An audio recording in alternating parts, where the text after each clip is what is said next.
سوال قربانی کے حوالے سے بعض حضرات نے پوچھا ہے کہ اگر کوئی صاحب استطاعت تھا اور بہت زیادہ نقد رقم کی گنجائش نہیں رکھتا تھا اور اس نے قربانی نہیں کی لیکن قربانی واجب ہو گئی تھی اس پر، تو اب اس کا کیا بدل ہے؟ دیکھیں، اصل تو احادیث مبارکہ سے پتہ چلتا ہے قربانی اگر کوئی نہ کرے، سارا سال بھی خرچ کرتا رہے تو قربانی کا بدل تو بن ہی نہیں سکتا۔ البتہ اس واجب کے وزن کو اتارنے کے لیے کم از کم ایک چھوٹا جانور یا بڑے جانور کے ایک حصے کے برابر رقم صدقہ کرنا واجب ہے، اور اسے حل نہیں کہا جاتا۔ اصل بات تو یہ ہے کہ اس فریضے ہی کو پورا کیا جائے، اسی کی پاسداری کی جائے۔ اصل چیز یہ ہے اگر کسی نے قربانی نہیں کی ہے تو وہ ایک بہت ہی عظیم فضیلت سے محروم ہو گیا ہے، عظیم ثواب سے اور اجر سے محروم ہو گیا ہے۔ اب وہ اجر تو حاصل نہیں ہو سکتا۔ بیٹے کو قربان کرنے کا اجر، مغفرت کی بشارت، 70 گنا اضافے کے ساتھ میزان عدل میں قیامت کے دن اس جانور کا رکھا جانا، اور دیگر جو فضائل ہیں، ہر بال کے بدلے ایک نیکی، وہ تو چلا گیا، وہ تو حاصل نہیں ہو سکتا۔ لیکن بہرحال اس واجب کا بوجھ سر سے اتارنے کے لیے اسے کم از کم اتنی رقم صدقہ کرنی چاہیے۔ پوچھا ہے کیا یہ جو آج کل ویپ ہے، یعنی شیشہ وغیرہ جو پیا جاتا ہے، یا ایک اور چیز چل رہی ہے پتہ نہیں کیا کہتے ہیں، آئس کہتے ہیں، تو اس کا کام کرنا چاہیے؟ بھائی اچھے کام کریں، اچھے کام کریں۔ دنیا میں کوئی اور اچھے کام ختم ہو گئے سارے، اب لے دے کر یہی کام رہ گئے، لولے لنگڑے کام، کہ بچوں کو آئس پلائیں۔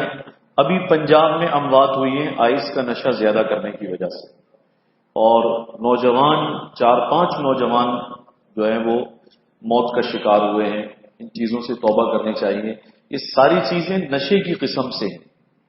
شریعت مطہرہ تو سگریٹ پینے کو بھی پسند نہیں کرتی ہے جس سے انسان لڑکھڑا کر گرتا نہیں ہے، لیکن مضر صحت ہے، مضر صحت ہے۔ ہر وہ چیز جو صحت کے لیے نقصان دہ ہو شریعت اس سے منع کرتی ہے۔ یہ تو لت ہے بھائی، نشہ ہے۔ اسکول اور کالجوں کے بچے اس مصیبت میں مبتلا ہو گئے، اور اب والدین اسکول کالج بھیجنے سے بچوں کو ڈر رہے ہیں، گھبرا رہے ہیں، کہیں شیشے پہ نہ لگ جائے، کہیں آئس کا نشے پر نہ چلا جائے۔ یہ ایسی مصیبتیں ہیں، یہ قوم کی رگوں میں زہر ڈالنے والی بات ہے۔ ایسے کام نہیں کرنے چاہیے۔ کام کرنا ہے تو کوئی حلال کام کوئی اور کر لے، کسی اور بزنس کی طرف توجہ دے لے، بہرحال یہ کام نہیں کرنا چاہیے۔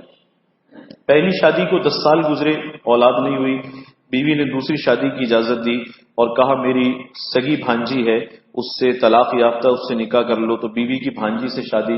خالہ اور بھانجی کو ایک شخص اپنے نکاح میں جمع نہیں کر سکتا، خالہ اور بھانجی کو ایک شخص اپنے نکاح میں جمع نہیں کر سکتا۔ وہ 2 عورتیں اگر ان میں سے ایک کو مرد تصور کریں، دوسرے کو عورت تصور کریں، ان کا آپس میں نکاح جائز نہ ہو، ان کا آپس میں نکاح جائز نہ ہو تو انہیں ایک شخص اپنے نکاح میں بھی جمع نہیں کر سکتا۔ ایسے ہی پھوپھی کے ساتھ اس کی بھتیجی کو جمع نہیں کیا جا سکتا۔ دوسری شادی کی اجازت دی ہے تو کہیں اور شادی کر لے، اور کسی ایسی جگہ پر شادی کرے جہاں اس عورت کے ساتھ اس کو رکھنا بھی شرعاً حلال اور درست ہو۔ مسجد کی ٹائمنگ کے حوالے سے آج کل وارداتیں بہت زیادہ بڑھ گئی ہیں۔ انتظامیہ کو کئی مرتبہ متوجہ کیا ہے کہ یہ شہر کی ایک معروف مسجد ہے، بڑی تعداد میں یہاں پر لوگ نماز پڑھنے آتے ہیں، خدا کے لیے، کوئی موٹر سائیکلوں کے لیے، دیگر چیزوں کے لیے، مسجد کی عمارت کے لیے سینکڑوں طلبہ پڑھتے ہیں، لیکن سیکورٹی کا کوئی انتظام نہیں ہے۔ انتظامیہ کی طرف سے تو اشارہ کر دیا جاتا ہے بھائی اپنے ہی گارڈ رکھ لو تو بہتر ہے۔ بازار والوں کو تو اس کا تجربہ ہو گیا ہوگا بہت اچھا۔ تو بات یہ ہے کہ مسجد اللہ کا گھر ہے، اور یہ ہمارے گھروں سے زیادہ نظم و ضبط کا تقاضا کرتا ہے۔ ہم بھی اپنے گھر کا دروازہ وقت پر بند کرتے ہیں یا نہیں کرتے؟ ہمارے ایک عجیب ماحول شہر میں چل رہا ہے، حالات حساس، چوریاں بڑھ گئیں، ڈکیتیاں بڑھ گئیں، لاکھوں روپے کا سامان مسجد میں لگا ہوا ہے، صرف سولر پینل اور اس کی بیٹریز اور انورٹرز جو ہیں یہی 1 کروڑ روپے کی مالیت سے زیادہ کے ہیں۔ ہمارے یہاں بعض نمازی نماز پڑھتے ہیں، اس کے بعد کہتے ہیں جی 12 بجے تک مسجد کھول کے رکھو ہمارے لیے. کیا کریں گے آپ بیٹھ کر؟ کون سی ایسی مصروفیت ہے؟ بعض کہتے ہیں جی ہمارے گھر میں تو لائٹ نہیں ہے، یہاں آپ بتی جلا کر رکھیں. 7 لاکھ روپے اس مہینے بل آیا آپ کے ان شوقوں کی وجہ سے. بعض حضرات اصرار کرتے ہیں کہ نماز پڑھ لی ہے، نماز کے بعد بھی دیر تک اے سی چلا کر رکھیں. مجھے بتائیں کیا یہ بے رحمی اپنے گھر میں کر سکتے ہیں آپ؟ ارے صاحب گھر میں تو یہ حالت ہے. بعض گھروں سے اطلاع آتی ہے، ایک صاحب نے بتایا کہ بیٹا خود تو اے سی میں سوتا ہے، میرے کمرے کا اے سی بجلی کا بل زیادہ آنے کی وجہ سے بند کر دیا ہے، میں گیریج میں پنکھا چلا کر سوتا ہوں.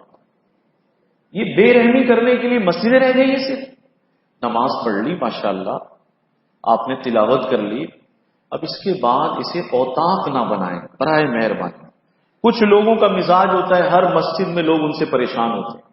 اتنے اچھے اخلاق رکھیں کہ لوگ آپ کی مثالیں دیں. اب یہ کیا بات ہوئی کہ میرے گھر پہ تو لائٹ نہیں ہے، میں تو 11:30 بجے جاؤں گا. اگر انتظامیہ کہتی ہے مہربانی کریں مسجد بند کرنی، بھائی انہوں نے سونا بھی ہے. یہ جو ہم نے دروازوں پر بندے رکھے ہوئے ہیں یہ بیچارے چوکیدار ہیں، بچے عالم ہیں، یہ اگر نگرانی کرتے ہیں، یہ مؤذن انسان ہیں.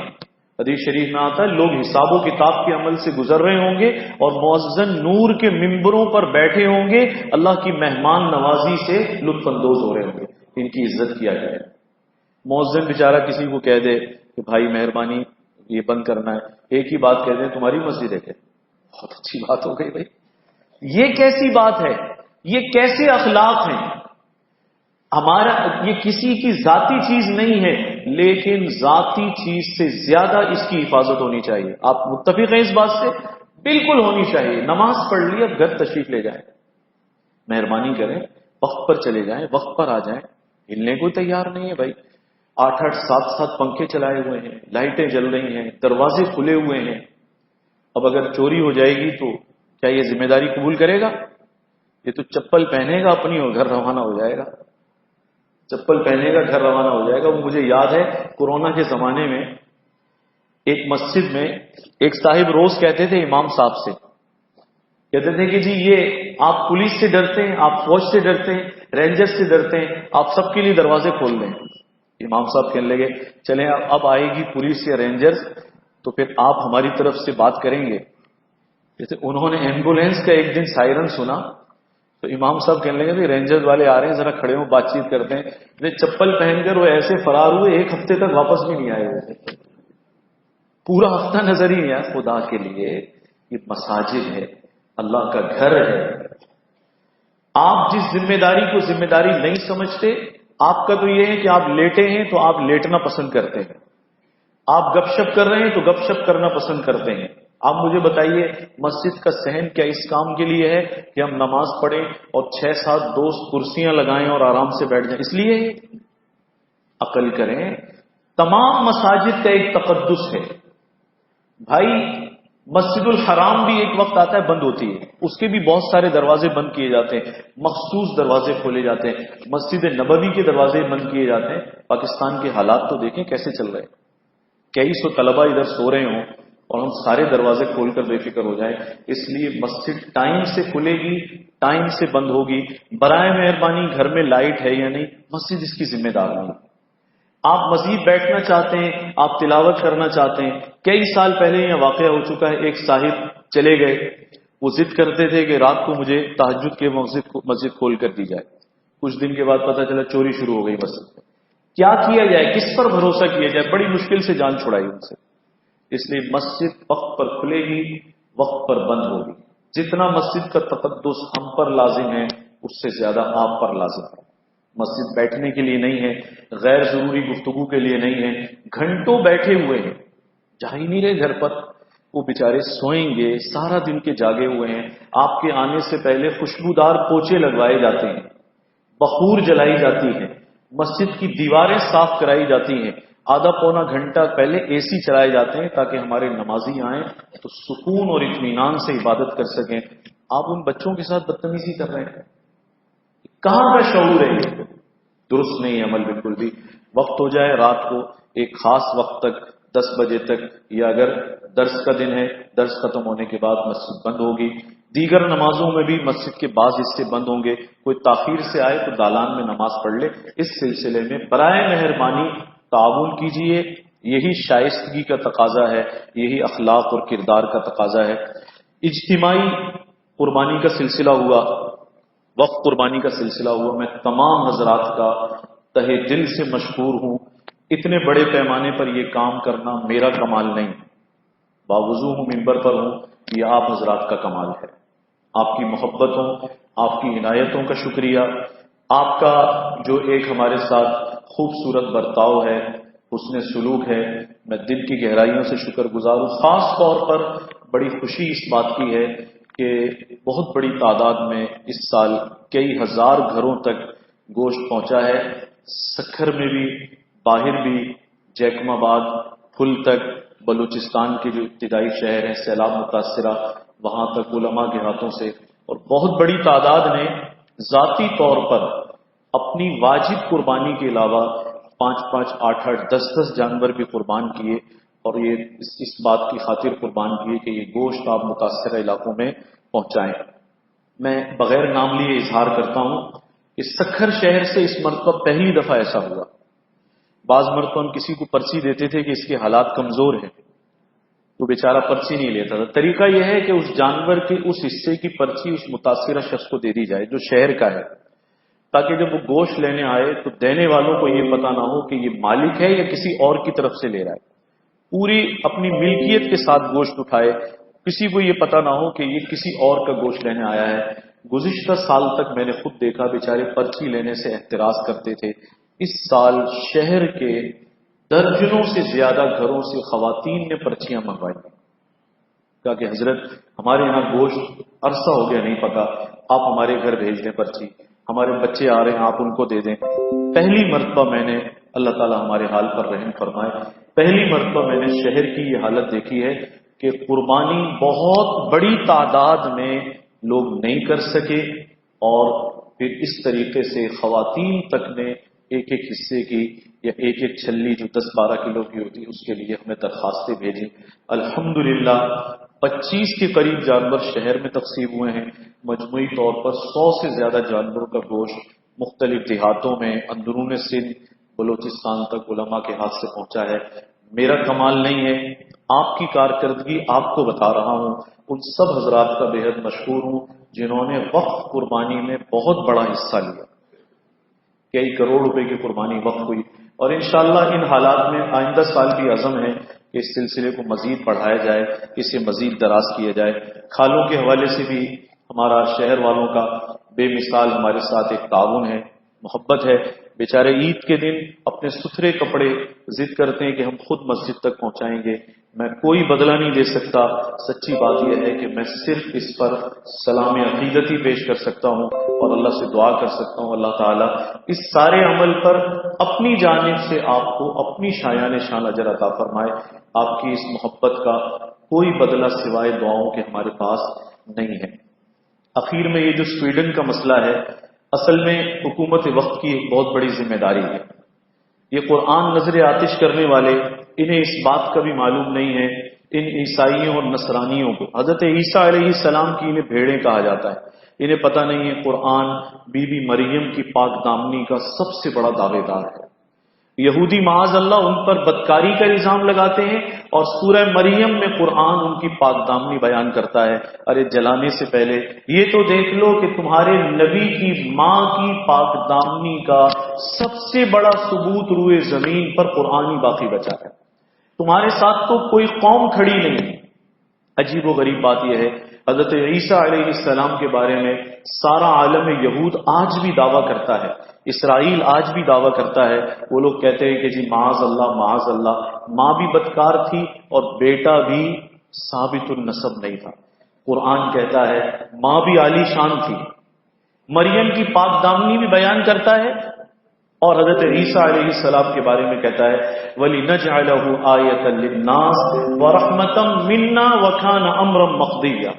ارے عیسیٰ کے تو کیا کہنے، اسے تو ہم نے قیامت تک آنے والوں کے لیے اللہ کی رحمت کی نشانی بنا دیا۔ قرآن جلانے سے پہلے قرآن اٹھا کر دیکھ لو، یہی قرآن ہے جو کہتا ہے کہ بی بی پریشان تھی، بی بی مریم اللہ نے کہا بیوی تم تو روزہ رکھ لو اور چپ ہو جاؤ، کوئی بھی بات ہو تو اشارہ کر دینا اس عیسیٰ کی طرف، پھر ہم جانے اور عیسیٰ جانے اور ہم عیسیٰ کی زبان خود کھول دیں گے۔ جلانے سے پہلے یورپ سے کہتا ہوں کم از کم اٹھا کے تو دیکھو اس کتاب کو، تمہارے نبی کا مقدمہ قرآن لڑ رہا ہے۔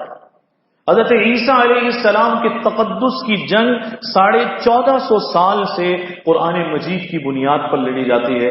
قرآن بتاتا ہے یہ ثابت النسب بھی تھے، نبی بھی تھے، پاک باز اور پاکیزہ رسول بھی تھے، اور قرآن ہی بتاتا ہے کہ بچپن کے زمانے میں ماں کی گود میں ان کی زبان پر معجزہ ظاہر ہوا اور انہوں نے بولنا شروع کر دیا، انی عبداللہ آتانی الکتاب، تم مجھے غلط نہ کہو، میں اللہ کا بندہ ہوں۔ تو یہ عجیب و غریب بات ہے کہ قرآن مجید کو نہیں جلا رہے، اپنے یورپ اپنے چہرے کو ظاہر کر رہا ہے، یہ داغ ہے۔ یورپ کبھی حقوق انسانی کا علمبردار نہیں رہا، کبھی انہوں نے انسانیت کو حقوق نہیں دیے۔ ابھی 40-30 سال پہلے تک یہ حالت تھی، گورے الگ بیٹھ کر پڑھتے تھے، کالے الگ پڑھتے تھے، یہ تو حالت تھی، ڈیسکیں تک الگ تھی۔ میں نے ساؤتھ افریقہ میں وہ علاقے دیکھے ہیں، پارک کے اندر اگر کالا داخل ہو جاتا تھا گولی مار دی جاتی تھی اس کو۔ بسیں کالوں کی الگ تھی، ان کی ایئر کنڈیشن بسیں، ان کی سادہ بسیں، ٹوٹے پھوٹے علاقوں میں رہتے تھے، سارا سونا یہاں سے نکال کر لے جاتے تھے۔ یہ وہ قوم ہے جنہوں نے تعصب بھی ظاہر کیا تو ایسا ظاہر کیا، آج انہوں نے حقوق انسانی کا نقاب لگا لیا ہے، لیکن نقاب تو اصل نہیں ہوتا نا، اصل تو پیچھے ہوتا ہے۔ تو یہ کبھی کبھی نقاب ہٹتا ہے، یہ چیزیں سامنے آ جاتی ہیں۔ حکومت کی ذمہ داری ہے، بہت بڑی ذمہ داری ہے۔ حکومت کی ذمہ داری یہ ہے کہ سفارتی تعلقات ان لوگوں سے منقطع کرے۔ بڑے افسوس کی بات ہے، OIC، عرب لیگ، تمام اسلامی ممالک ڈھیلے ڈھالے ہیں، ایک مذمت کی قرارداد پاس کرتے ہیں، اربوں روپیہ خرچ کرتے ہیں، سفر کر کے آتے ہیں اور یہ اجلاس پورا ہو جاتا ہے۔ پاکستان کی حالت یہ ہے کہ یہ ہمارے والے بیچارے کشکول میں پورے، یہ تو کسی سے سفارتی تعلقات منقطع کرنے کا سوچ بھی نہیں سکتے، ان کے بس کی بات نہیں ہے۔ عوام الناس کی ذمہ داری رہ جاتی ہے، قرآن سے محبت کریں، تعلق بڑھائیں، اس پر عمل کریں، بچوں کو زیادہ حافظ بنائیں، اور آگے چل کر آپ بتا سکیں کہ اس زمانے میں بچے کو حفظ پر لگایا تھا جس زمانے میں سویڈن میں قرآن نظر آتش ہوا، پتہ چلے کہ تمہارے اس عمل کے بعد امت میں کئی لاکھ حافظوں کا اور اضافہ ہو گیا۔ قرآن سے خود بھی محبت کریں، ان کی مصنوعات کا بائیکاٹ کریں۔ اب ہمارے پاس اس کے سوا کوئی راستہ نہیں رہ جاتا، یہ لولے لنگڑے حکمرانوں میں دم نہیں ہے کہ یہ ایک مذمتی بیان سے زیادہ آگے جا سکیں۔ قرآن آپ کے لیے، قرآن میرے لیے، قرآن نسلوں کے لیے، جن و انس کے لیے ہے، آپ اسے سینے سے لگائیں، اس سے محبت کریں، اس پر عمل کریں اور نسلوں کو قرآن کی جانب مائل کریں۔